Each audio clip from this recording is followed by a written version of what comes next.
심재철 부의장입니다. 문재인 정부의 법치주의 파괴를 고발하기 위해서 이 자리에 섰습니다.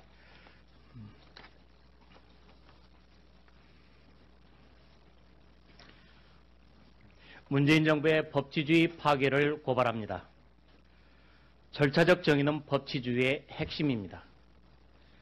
우리나라의 헌법 제12조는 자유의 핵심인 신체의 자유를 말하면서 누구든지 법률과 적법한 절차에 의하지 아니하고는 이라고 적법 절차를 선언하고 있습니다.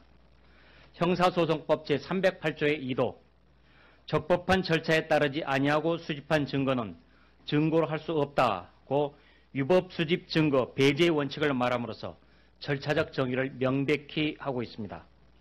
독수에서는 독과가 나올 뿐이기 때문입니다. 현재 문재인 정부가 적폐청산이라는 미명으로 여러 행정부처에 과거사 진상조사위원회를 설치해 벌이고 있는 일은 실질적으로는 조사가 아니라 수사를 하고 있으며 더욱이 위와 같은 적법 절차를 명백하게 위배한 잘못된 행위입니다.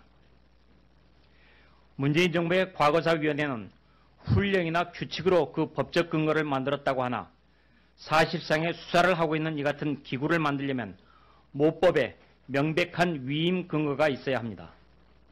법률에 근거하지 않은 이들은 사후에 꽤 맞추려 한 불법 기구일 따름이며 절차적 정의를 위배하고 있습니다. 구성 방식에서도 기구의 구성원인 민간위원들은 국가공무법에 따라 임명된 정식 공무원이 아니므로 과거사위원회는 결코 정식 국가 공조직이 될 수 없습니다. 그럼에도 불구하고 이들 불법기구가 정권의 무기나에 청와대와 국가정보원의 각종 기밀에 접근해 정권의 입맛에 맞는 사실만을 추출해 검찰에 수사를 지시하면 검찰이 따라가는 초유의 일이 벌어지고 있습니다.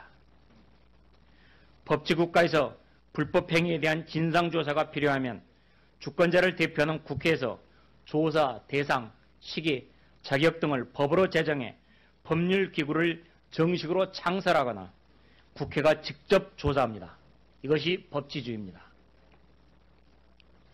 법치주의 파괴를 더 이상 묵과해서는 안 됩니다. 본인은 더 이상 법치주의의 파괴를 묵과할 수 없어 문재인 정부의 엄중히 경고함과 동시에 자유한국당에게 적극적인 대응을 촉구합니다. 첫째, 문재인 정부에 대한 것입니다.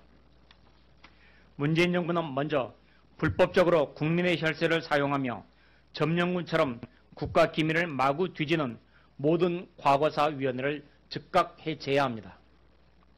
둘째, 검찰은 불법 자료에 기초해 과거사위원회의 명령을 받아서 수행하고 있는 불법 수사를 즉각 중단해야 합니다.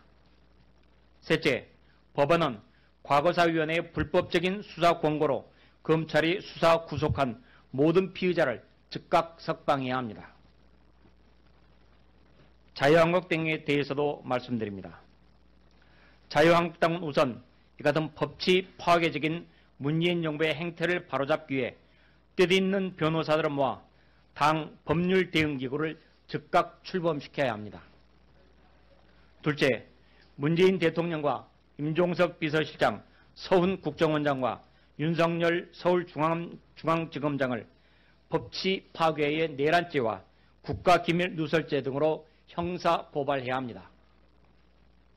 셋째, 불법적인 수사 과정에서 억울하게 죽어간 고 변창훈 검사와 국정원의 정모 변호사를 위해 국정원과 검찰을 상대로 국가배상 청구 소송을 제기해야 합니다. 넷째, 적폐청산 TF의 예산 불법 전용을 비롯한 각종 불법 행위에 대해 국정조사에 나서야 합니다. 다섯째, 현재 문재인 정부에서 자행되고 있는 불법적인 인권유린 행태를 유엔 자유권위원회와 고문방지위원회에 제소해야 합니다. 이상입니다.